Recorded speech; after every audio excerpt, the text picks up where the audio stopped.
السلام علیکم ورحمۃ اللہ وبرکاتہ۔ الحمدللہ وکفا وسلام علی عبادہ الذین اصطفیٰ۔ اشہد ان لا الہ الا اللہ وحدہ لا شریک لہ واشہد ان محمدا عبدہ ورسولہ صلی اللہ علیہ وآلہ وسلم۔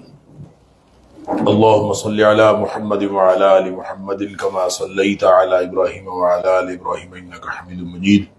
اللہم بارک علی محمد وعلی آل محمد کما بارکت علی ابراہیم وعلی آل ابراہیم انک حمید مجید۔ اما بعد، اللہ کے فضل، اس کی توفیق اور اس کی رحمت سے آج 26ویں پارے کے ساتھ ہمارا قیام مکمل ہوا۔ 26ویں پارے میں سورۃ الاحقاف، سورہ محمد، سورہ الفتح، سورہ حجرات اور سورہ قاف، یہ 5 مکمل صورتیں ہیں، اور اس کے علاوہ سورہ زاریات جس کی کل 60 آیات ہیں، اس کی پہلی 30 آیات بھی آج کے پارے میں شامل ہیں۔ سورۃ الاحقاف مکی صورت ہے، اور اس کا جو مرکزی مضمون ہے وہ وہی ہے جو مکی صورتوں کے مضامین سے ملتا جلتا، کہ غالب اور حکمت والے اللہ کے نازل کردہ قرآن پر ایمان لاؤ، اس کی دعوت دی گئی ہے، اور بطور عبرت قوم عاد کی مثال دی گئی ہے۔ اور پھر ایک خصوصی مضمون اس صورت کے اندر شامل ہے، وہ ہے جنات کی دعوت و تبلیغ، اور گویا یہ فرمایا گیا ہے جیسے جنات جو ہیں وہ ایمان لائے اور داعی و مبلغ بنے، تم بھی اسی طرح سے کرو۔ احقاف ریت کے ٹیلوں کو کہتے ہیں، یا ریتلے میدان کو کہتے ہیں یہ بہت لمبا چوڑا، کوئی 3 لاکھ مربع میل پر پھیلا ہوا ایک علاقہ ہے، اور یہ قوم عاد کا مسکن تھا، تو اس لیے اس سورت کا نام بھی احقاف ہے۔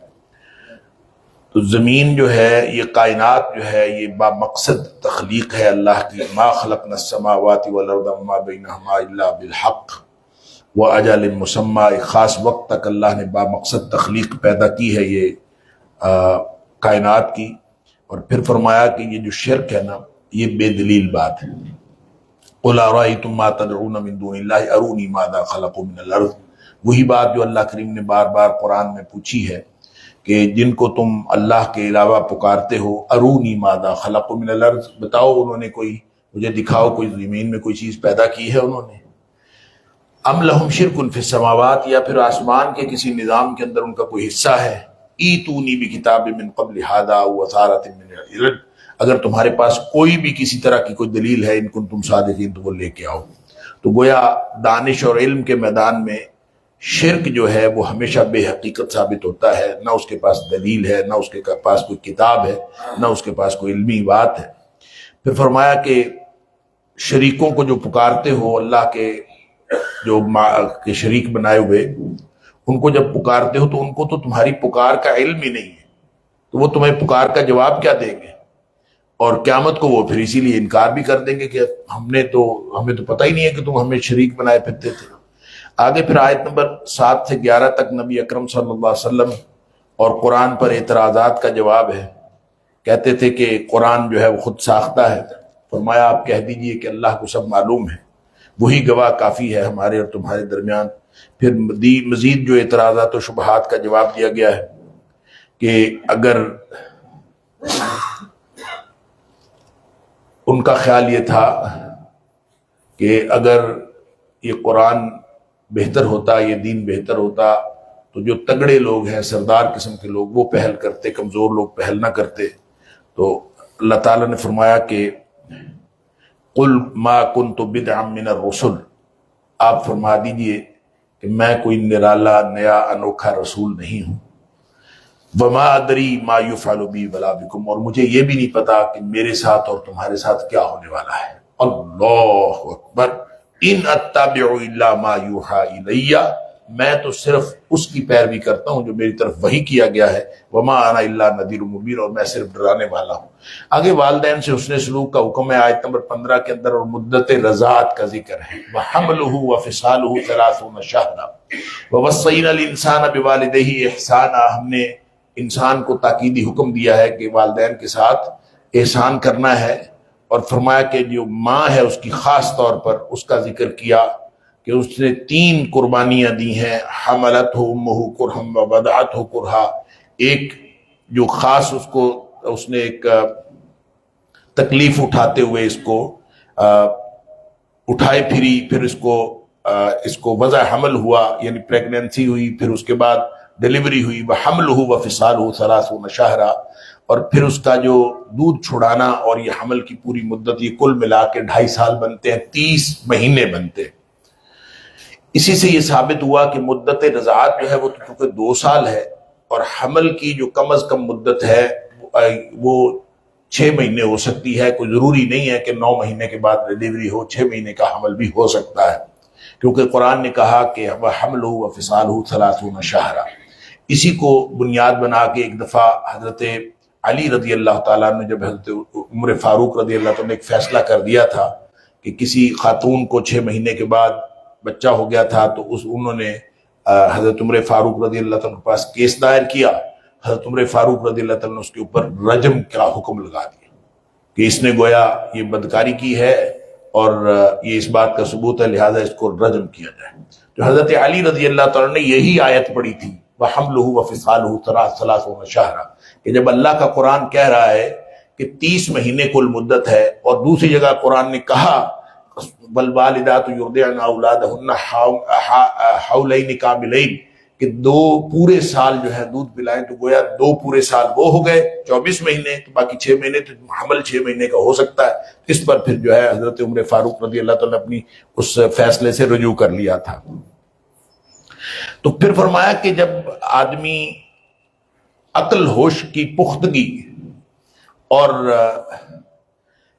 40 سال کی عمر کو پہنچتا ہے، خاص طور پر عقل ہوش کی پختگی عمومی طور پر، اور خاص طور پر جب وہ 40 سال کی عمر کو پہنچتا ہے تو اس کو یہ دعا کرنی چاہیے، کیا؟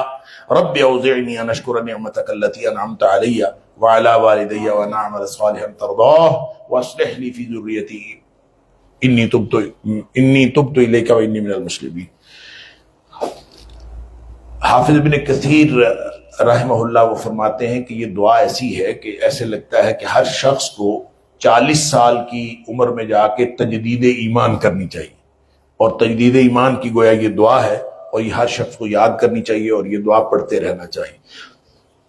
آگے پھر اللہ تعالیٰ نے مومن اولاد کے بعد کافر اولاد کا تذکرہ کیا ہے، اور والدین کی نافرمانی، والدین کا جو نافرمان ہے اس کی مثال دی ہے، اور جہنم کی تنبیہ دی ہے۔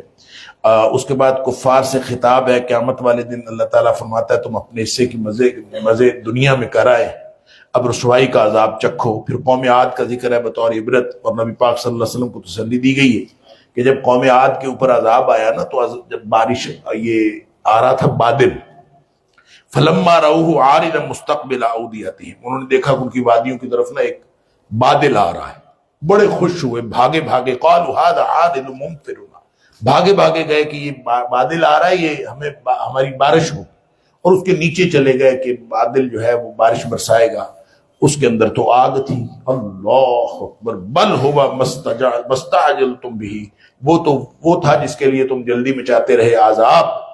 ریح فیہا عذاب علیم، وہ ایک ایسی ہوا تھی اور ایسے بادل تھے جس کے اندر شدید عذاب تھا، دردناک عذاب، اور وہ تباہ و برباد، تدمر کل شیء بامر ربی، کہ اللہ کے حکم سے وہ ہر چیز تباہ و برباد ہو۔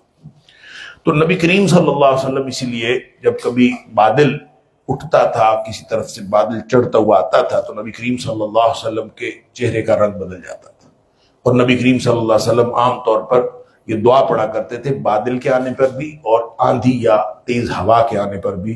عام طور پر نبی پاک صلی اللہ علیہ وسلم یہ دعا پڑھتے تھے اللہم انی اسألک خیرہا و خیر ما ارسلت بہ واعوذ بک من شرہا و شر ما ارسلت بہ، کہ اللہ میں اس کی خیر کی دعا کرتا ہوں جو جس مقصد کے لیے یہ بھیجا گیا ہے، اور میں اس کے شر سے پناہ مانگتا ہوں۔